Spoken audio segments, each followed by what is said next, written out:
Assalamualaikum warahmatullahi wabarakatuh dan salam sejahtera. Kami Kumpulan 1 akan membentangkan proposal mengenai Club Fitness for Life. Berikut adalah ahli kumpulan kami, iaitu yang pertama Jasita Simbang Najanin, yang kedua Muhammad Fahmi Farhan bin Syukri, yang ketiga Siti Zahra binti Ahmad Tobias, yang keempat Queenie Tingkumni, dan yang kelima Muhammad Suhal bin Nur Asri. Okay. Pengenalan. Kecergasan fizikal atau fitness kini dianggap sebagai ukuran kemampuan tubuh untuk berfungsi dengan cekap, berkesan dalam aktiviti kerja dan bersantai untuk sihat, menentang penyakit hipokinetik dan untuk menghadapi situasi kecemasan. Okey, definisi kecergasan moden menggambarkan sama ada kemampuan seseorang atau mesin untuk melakukan fungsi tertentu atau definisi holistik mengenai kemampuan manusia untuk menghadapi pelbagai situasi. Okey, dalam falsafah pendidikan kebangsaan telah dinyatakan pendidikan di Malaysia adalah suatu usaha berterusan ke arah memperkembangkan lagi potensi individu secara menyeluruh dan bersepadu untuk mewujudkan insan yang seimbang dan harmoni dari segi intelek, rohani, emosi dan jasmani berdasarkan kepercayaan kepada Tuhan. Okey, penubuhan kelab ini bersesuaian dengan dua komponen yang telah dinyatakan iaitu intelek dan jasmani, di mana pelajar yang memiliki badan yang cergas dapat menyediakan minda yang cerdas. Okey, hal ini kerana kecergasan merupakan satu keperluan asas yang sama penting dengan keperluan pendidikan. Dengan melibatkan diri dalam aktiviti kecergasan secara tak langsung, dapat seimbangkan kesihatan mental, rohani dan jasmani. Okey, hal ini terbukti kerana masyarakat atau warga pendidik yang cergas dan berdisiplin akan menyumbang kepada prestasi dan peningkatan yang produktif. Okey, berikut adalah nama kelab yang telah dipilih oleh kami, iaitu Kelab Fitness for Life. Okey, visi kelab kami adalah badan cergas, minda cerdas, insan berkualiti.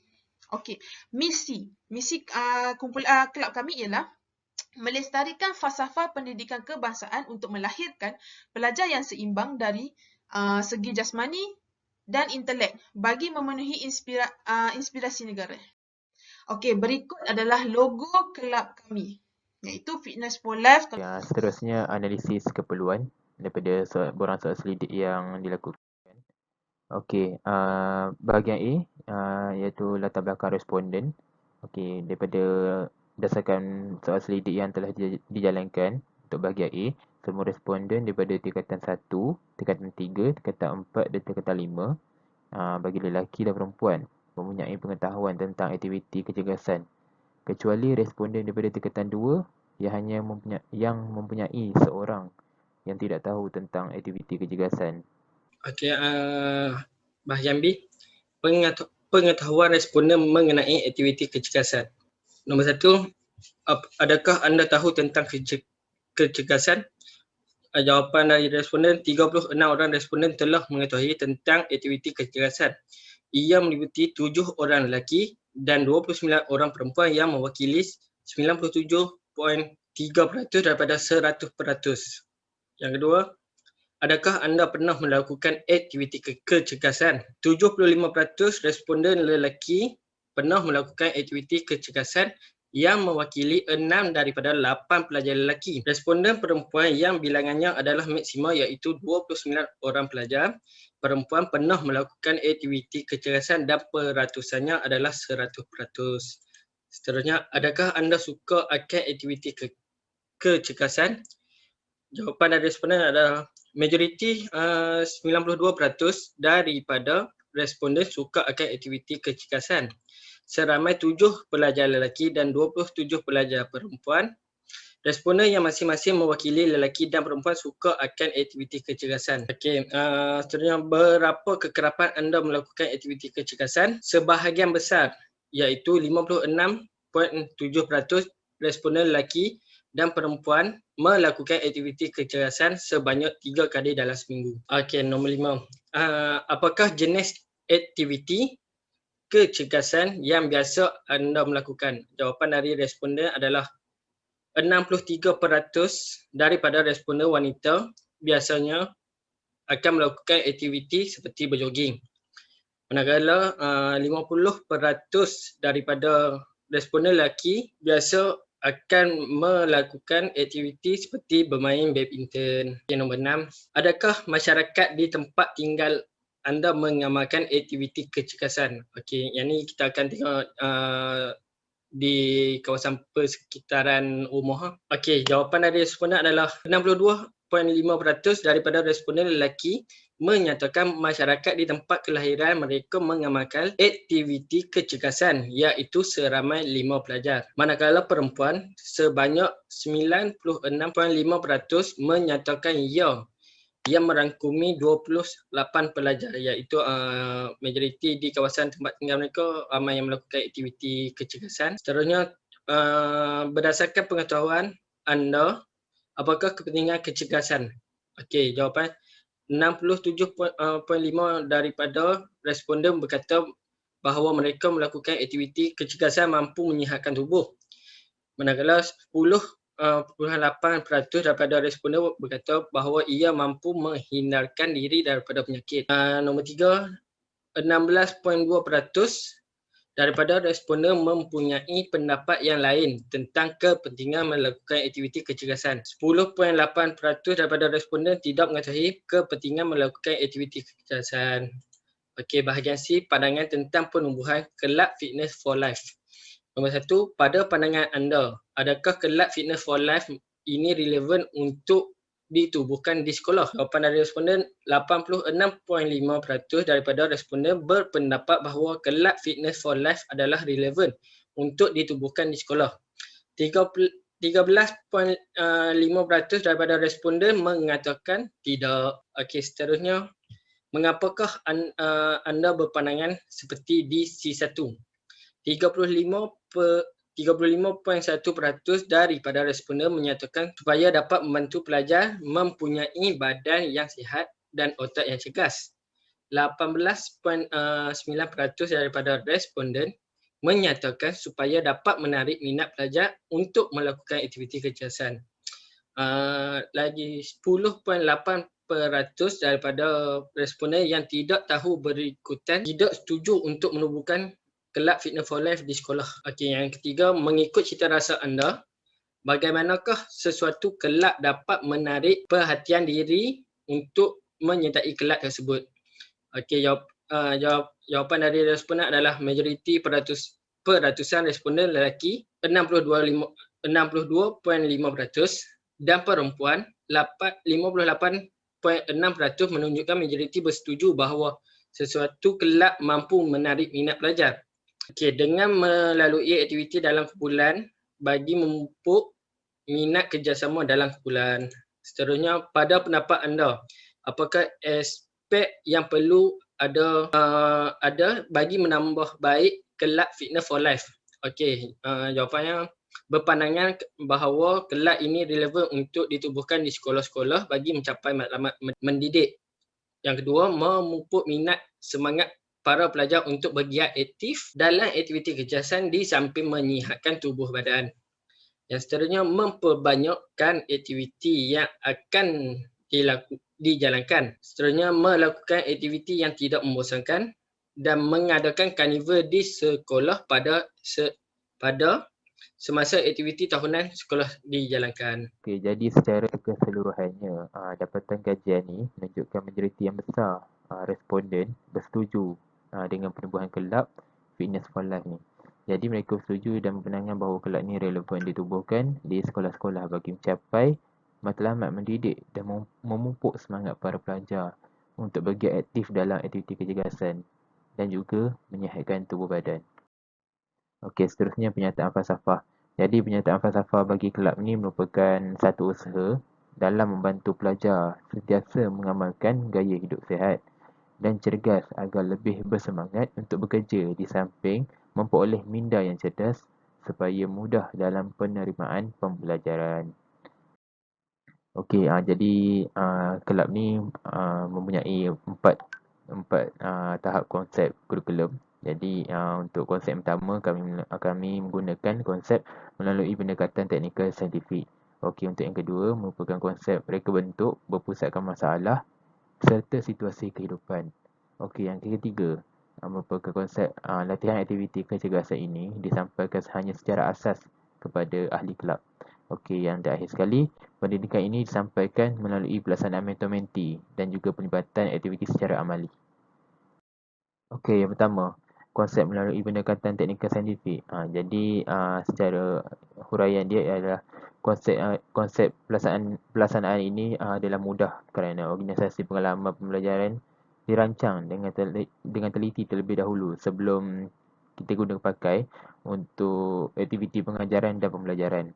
Okey, secara rasionalnya konsep ni dipilih kerana pendekatan ni mengambil anjakan paradigma dalam proses dan juga hasil yang mengusahakan bahawa hasil yang baik dijangkakan akan terbentuk dengan adanya satu proses yang tegas. Okey, seterusnya. Okey, konsep reka bentuk berpusatkan masalah serta situasi kehidupan. Okey, reka bentuk berpusatkan masalah ni merupakan satu konsep yang memfokuskan kepada masalah kehidupan sama ada pada tahap pelajar ataupun pada tahap masyarakat. Okey, seperti contoh dia pada tahap pelajar merupakan masalah pembentukan disiplin. Okey, untuk masyarakat pula merupakan masalah peningkatan penyakit kronik dan seperti obesiti. Okey, jadi jenis konsep ni, reka bentuk ni dipilih dengan tujuan untuk memberikan pengalaman pembelajaran yang bermakna, yang mana pengalaman tersebut boleh mereka aplikasikan ke dalam kehidupan yang sebenar. Okey, secara rasionalnya, reka bentuk situasi kehidupan ni dipilih berdasarkan kemampuan model insan tersebut untuk menerapkan semua pengetahuan dan juga kemahiran dan juga nilai yang mereka pelajari dalam kehidupan mereka. Okey, seterusnya latihan aktiviti kecergasan ini disampaikan secara asas sahaja kepada ahli kelab. Okey, penerapan secara asas ni bertujuan untuk memaksimumkan potensi diri pelajar dalam penguasaan latihan fizikal dan juga kemahiran melakukan aktiviti dan juga senaman. Okey, secara rasionalnya fokus kelab ni bukanlah untuk penguasaan kemahiran latihan semata-mata, tapi aspek pengetahuan dan nilai itu yang ingin diterapkan secara menyeluruh. Dalam masa yang sama, tempoh waktu untuk melakukan aktiviti ni singkat dan tidak mencukupi untuk melatih ahli kelab ni untuk menguasai keseluruhan aktiviti kecergasan secara lebih mendalam lagi. Jadi sebab itu dia dilakukan latihan hanya secara asas sahaja dulu kepada ahli kelab. Okey, untuk akhir sekali, pendidikan ini disampaikan melalui pelaksanaan mentor-mentee dan juga pelibatan aktiviti amali. Okey, untuk pembahagian kumpulan mentor-mentee ini dia mampu meningkatkan kualiti pemahaman dan juga kemahiran melakukan aktiviti kecergasan. Bandangkan seorang tenaga pengajar ni dapat fokuskan kepada bilangan kumpulan sasaran yang lebih kecil. Jadi lebih mudah untuk kawal pelajar tersebut.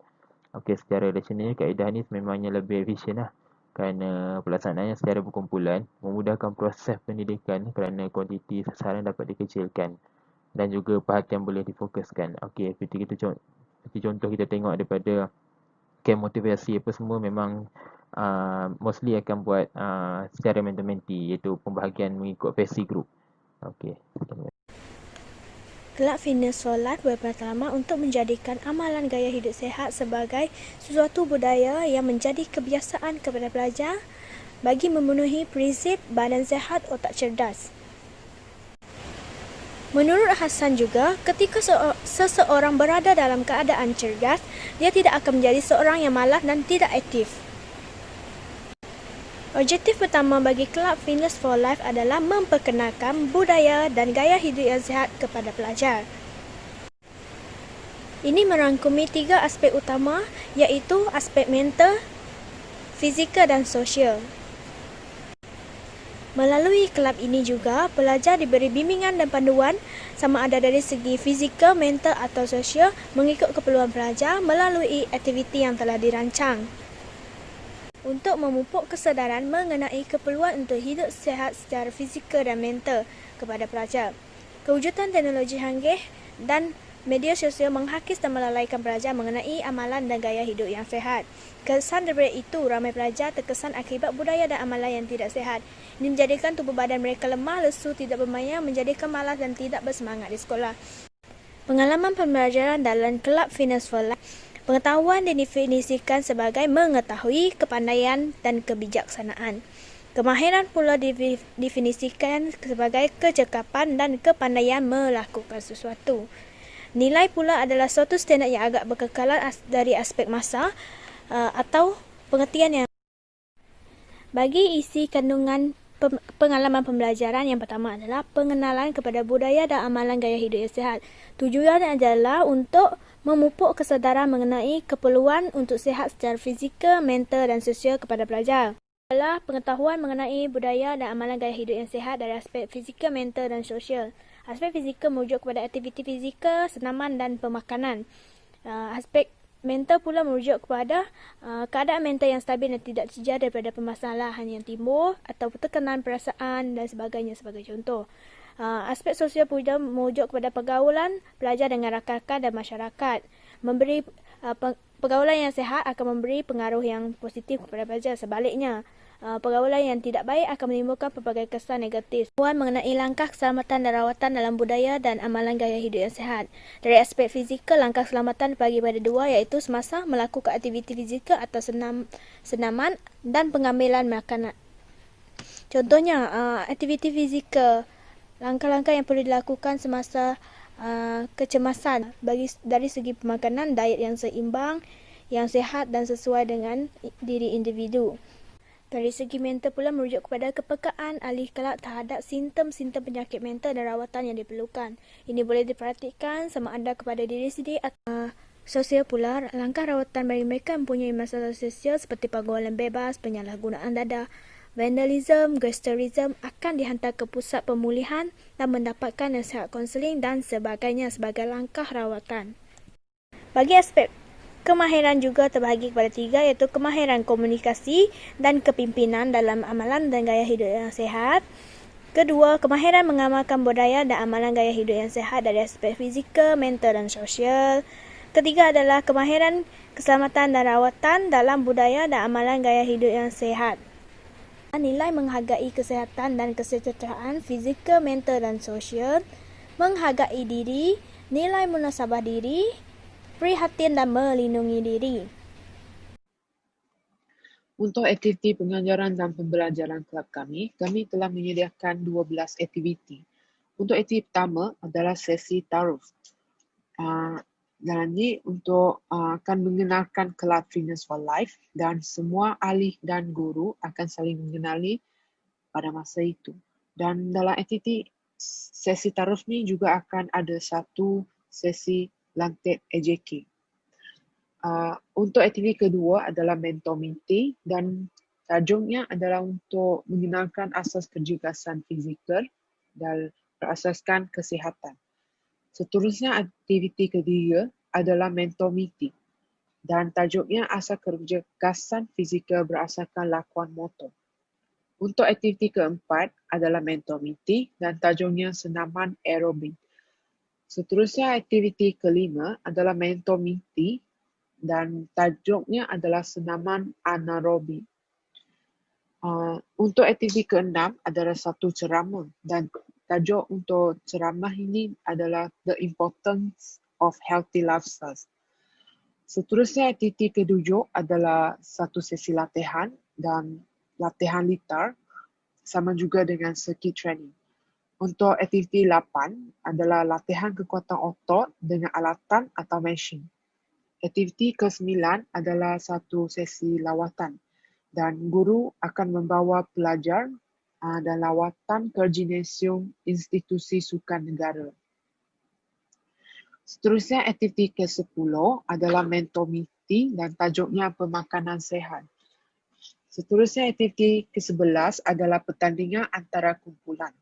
Dan aktiviti akhirnya adalah majlis penganugerahan untuk pertandingan antara kumpulan dan individu dan juga jamuan akhir tahun. Seterusnya adalah rasional tentang semua aktiviti atau program yang kami telah disediakan. Kami telah sediakan semua aktiviti dan program ini disusun dengan intensif dan wajar, seperti pengenalan asas, asuh maju, lawatan, ceramah dan latihan. Program yang disediakan adalah menurut Andreessen Caldwell 2001, merangkumi kemahiran berfikir aras tinggi, rendah mengikut taksonomi, Bloom seperti mengingat, memahami, mengaplikasi, menganalisis, menilai dan mencipta.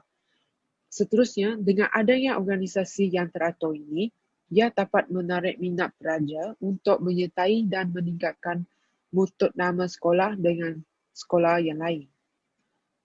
Seterusnya adalah kaedah penilaian kelab kami.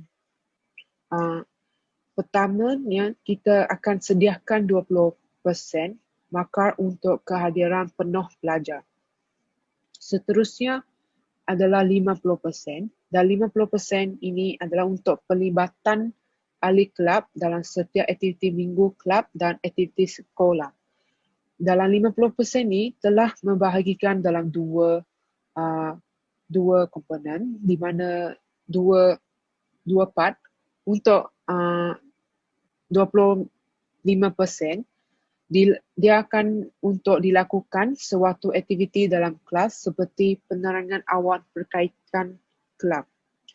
Selain 25% adalah untuk menilai melalui aktiviti luar kelas seperti aktiviti fizikal. Akhirnya untuk 30% adalah untuk menilai melalui pertandingan fizikal di antara kumpulan. Itu saja dari kumpulan kami. Terima kasih.